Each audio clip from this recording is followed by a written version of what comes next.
Hello friends, this is Priyanshu.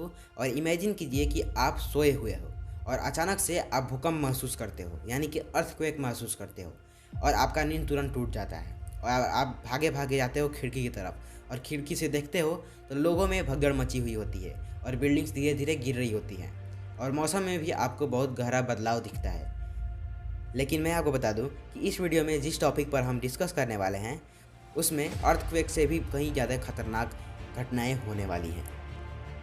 इस video में हम डिस्कस करेंगे कि क्या होगा जब हमारी पृथ्वी अपने एक्सिस पर और भी तेज गति से घूमने लगे और जानेंगे कि व्हाट इफ पृथ्वी प्रकाश की गति से रोटेट करने लगे। So guys, without wasting further time, let's get started with today's video titled what if the earth rotates at light speed.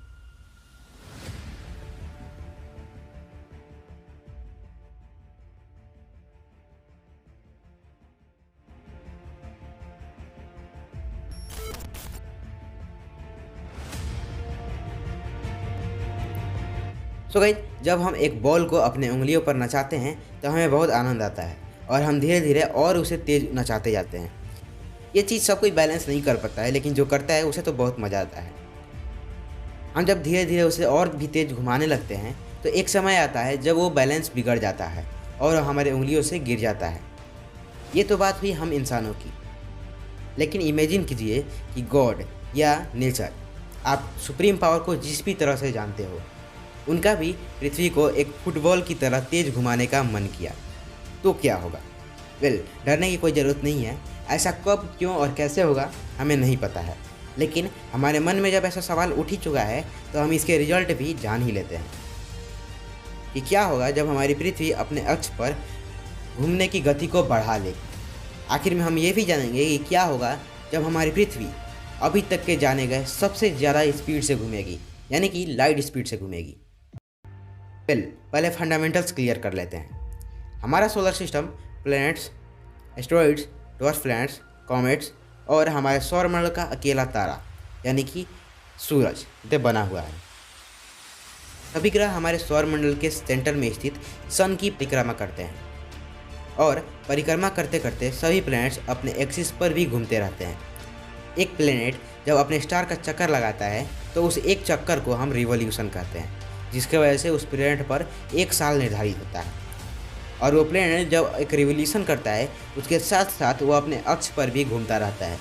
उसे हम एक रोटेशन करते हैं, जिसके वजह से उस प्लैनेट पर दिन और रात होता है।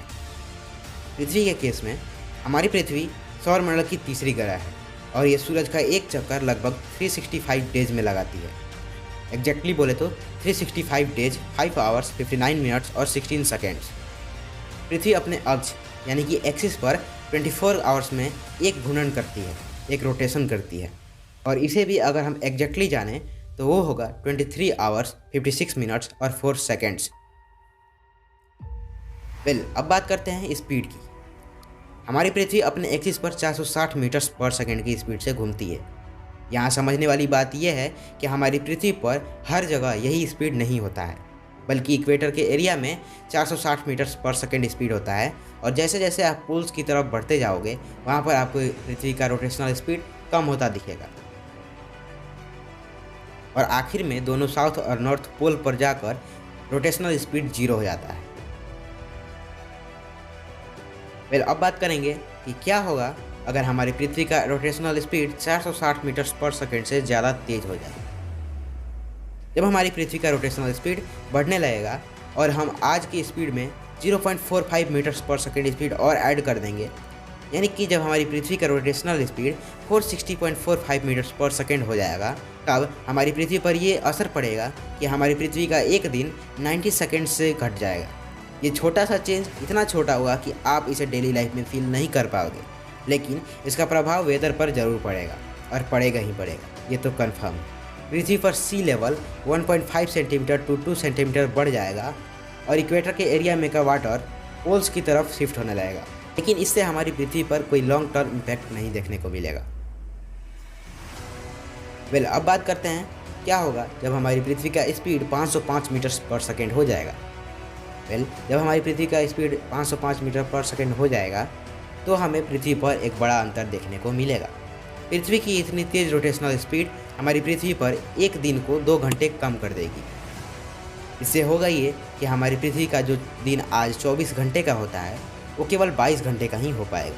पहले आपको लग रहा होगा कि इससे क्या हमें फ़र्क पड़ने वाला है, 2 घंटे ही तो गए हैं, कोई 12 घंटे थोड़ी ना गए हैं। लेकिन मैं आपको बता दूं, ये इतने बड़ी पृथ्वी के लिए एक बहुत बड़ा चेंज है। एक दिन में 2 घंटे कम हो जाना आपके डे और नाइट के साइकिल को चेंज कर देने वाला है और आपको मंथ में एक और दिन ऐड करना होगा। इस चेंज का इफेक्ट आपको समुद्रों में भी देखने को मिलेगा। समुद्र में 20 मीटर ऊंचे लहरें उठने लगेंगी और कोस्टल रीजन्स में सब कुछ तबाह कर देंगी। यहाँ तक कि इक्वेटर के इलाकों में शहर पानी में डूब जाएंगे। मुंबई, ढाका, वेनिस और न्यूयॉर्क जैसे शहर पानी में डूबने लगेंगे और वहाँ पर लोगों को शहर छोड़कर दूर जाना होगा, किसी ऊंचे स्थान पर। अब अगर पृथ्वी का रोटेशनल स्पीड डबल कर दिया जाए, यानी कि आज जो नॉर्मल स्पीड पृथ्वी का 460 मीटर्स पर सेकेंड है, उसे बढ़ाकर 920 मीटर्स पर सेकेंड कर दिया जाए तो क्या होगा? इससे आप अंदाज़ा लगा ही सकते हो कि हमारी पृथ्वी का रोटेशनल स्पीड डबल हो रहा है। इसके वजह से इक्वेटर पर हमारी पृथ्वी पर एक दिन 24 घंटे का नहीं बल्कि 12 घंटे का ही होगा। धरती के चारों ओर घूमने वाली सैटेलाइट्स इस तरह से डिजाइंड होती हैं कि वो पृथ्वी के रोटेशन स्पीड को सिंक करके उसको चक्कर लगाती हैं, उसे ऑर्बिट करती हैं। लेकिन जब पृथ्वी का स्पीड डबल हो जाएगा, उसके वजह से सैटेलाइट्स का बैलेंस भी बिगड़ जाएगा, जिसकी वजह से वो इधर उधर भटक जाएंगी और हो सकता है कि वो डैमेज भी हो जाए, जिसकी वजह से हमारी पृथ्वी पर कम्युनिकेशन एकदम ठप पड़ जाने वाला है। इंटरनेट, टेलीफोन, टेलीविज़न सब कुछ बंद हो जाने वाला है। यहाँ तक कि सैटेलाइट्स के ख़त्म हो जाने और वेदर में इतना बड़ा चेंज होने की वजह से मिलिट्री ऑपरेशंस भी ठप हो जाएंगे। इस स्पीड पर पृथ्वी पर सभी जगह पानी ही पानी होगा और अगर आप इसे बचना चाहते हो तो आपको पृथ्वी के सबसे ऊंचे पहाड़ों पर ही जाकर रहना होगा। अब बात करते हैं कि क्या होगा जब हमारी पृथ्वी का रोटेशनल स्पीड ऐसा ही बढ़ता रहेगा। अगर हमारी पृथ्वी का रोटेशनल स्पीड ऐसा ही दिन पर दिन बढ़ता रहा तो एक समय ऐसा भी आएगा जब आप और आपके आसपास की चीज़ें हवा में उड़ने लगेंगी। पृथ्वी का रोटेशनल स्पीड 7886 मीटर्स पर सेकेंड हो जाने पर पृथ्वी का सेंट्रीफ्यूगल फोर्स उसके ग्रेविटेशनल फोर्स को पार कर जाएगा, जिसकी वजह से पृथ्वी पर सभी ऑब्जेक्ट्स हवा में लेविटेट करने लगेंगे और धीरे धीरे स्पीड बढ़ने के साथ साथ सारे ऑब्जेक्ट्स हवा में लेविटेट करने के साथ साथ ऊपर की ओर जाने लगेंगे, यानी कि आसमान की तरफ जाने लगेंगे। आज जो आप बारिश में पानी के ड्रॉप्स को आसमान से नीचे गिरते हुए देखते हो, वो बिल्कुल भी उल्टा हो जाने वाला है। पृथ्वी पर वाटर ड्रॉपलेट्स नीचे से ऊपर की ओर जाने लगेंगे और ये एकदम साई-फाई फिल्मों जैसे होने वाला है। अगर ऐसा ही स्पीड बढ़ता रहा और बढ़ते बढ़ते 11,000 मीटर्स पर सेकेंड की स्पीड हो जाए तो हमारी पृथ्वी धीरे धीरे ओवल शेप की होने लगेगी। पृथ्वी इक्वेटर्स की एरिया से फैलने लगेगी और पोल्स की एरिया से दबने लगेगी, जिसकी वजह से ये ओवल शेप की दिखाई देने लगेगी। पृथ्वी पर ऐसे अर्थक्वेक्स आएंगे जो कि आज हम कल्पना भी नहीं कर सकते हैं और उस समय ये कल्पना करने वाला या फिर उस समय उस अर्थक्वेक को देखने वाला कोई बचा भी नहीं होगा, क्योंकि इतनी तेज़ घूमती पृथ्वी पर किसी का भी बच पाना इम्पॉसिबल है।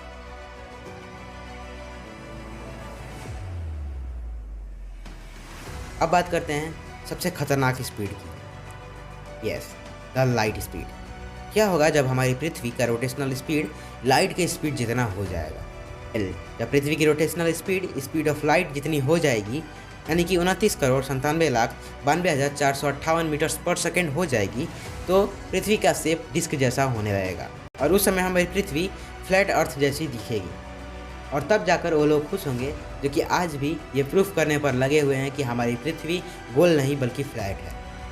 मैं आपको बता दूं कि हमारा साइंस इतना एडवांस हो चुका है, हम पृथ्वी के बाहर जाकर देख चुके हैं कि हमारी पृथ्वी गोल है।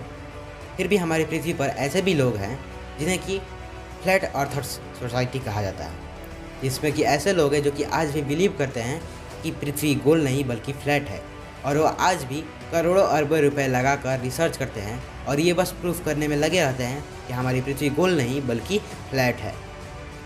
आपका इन लोगों के बारे में क्या कहना है हमें कमेंट बॉक्स में ज़रूर लिखिएगा। पृथ्वी का स्पीड लाइट की स्पीड जितना हो जाने पर छोटा ब्लैक होल का फॉर्मेशन होगा और सर अल्बर्ट आइंस्टाइन के एनर्जी और मास इक्वेशन के हिसाब से पृथ्वी का लाइट स्पीड पर घूमना उसे इन्फिनिट मास देगा और उस समय पर वहाँ पर एक सिंगुलरिटी बनेगा और तब हमारी पृथ्वी एक ब्लैक होल बन जाएगी। ये ब्लैक होल बहुत ही छोटा होगा, 1 सेंटीमीटर से 2 सेंटीमीटर जितना बड़ा। लेकिन आप इससे इतना तो अंदाज़ा लगा ही सकते हो कि इतनी बड़ी पृथ्वी जब ब्लैक होल बनेगी तो 1 सेंटीमीटर की हो जाएगी। तो हमारे गैलेक्सी के बीच में जो सुपरमैसिव ब्लैक होल है सेजिटेरियस ए, वो कितना बड़ा होगा और उसका मास कितना ज़्यादा होगा। और इसके हिसाब से ये भी आप अंदाज़ा लगा सकते हो कि हमारा यूनिवर्स कितना बड़ा है। वेल, अब हमने जान लिया कि जब पृथ्वी लाइट स्पीड से रोटेट करने लगेगी तब उसका रिजल्ट क्या होगा। हमारा माइंड इतना ज़्यादा क्यूरियस है कि हम इसके क्यूरियोसिटी को भी अच्छे से नहीं जान पाते हैं, तो हम इतने बड़े ब्रह्मांड को कैसे जान पाएंगे। लेकिन फिर भी हम इंसान हैं और हम कभी भी गिव अप नहीं करते हैं। तो गाइस, आपको ये वीडियो कैसा लगा हमें कमेंट बॉक्स में ज़रूर लिखिएगा। और अगर आपको ये वीडियो सच में पसंद आया तो लाइक ज़रूर कर दीजिएगा इस वीडियो को, और अपने फ्रेंड्स और फैमिली के शेयर ज़रूर कीजिएगा। और अगर आपको इस चैनल का कंटेंट अच्छा लगता है तो आप हमारे साथ जुड़ सकते हो इस चैनल को सब्सक्राइब करके। सो सब्सक्राइब कर दो और उसके साथ साथ बेल आइकन को भी प्रेस कर देना, ताकि नेक्स्ट आने वाली वीडियोज़ की नोटिफिकेशन तुमको अपलोड होते ही मिल जाए। So I'll see you guys in the next video with a very amazing topic. Till then, be better of yourself.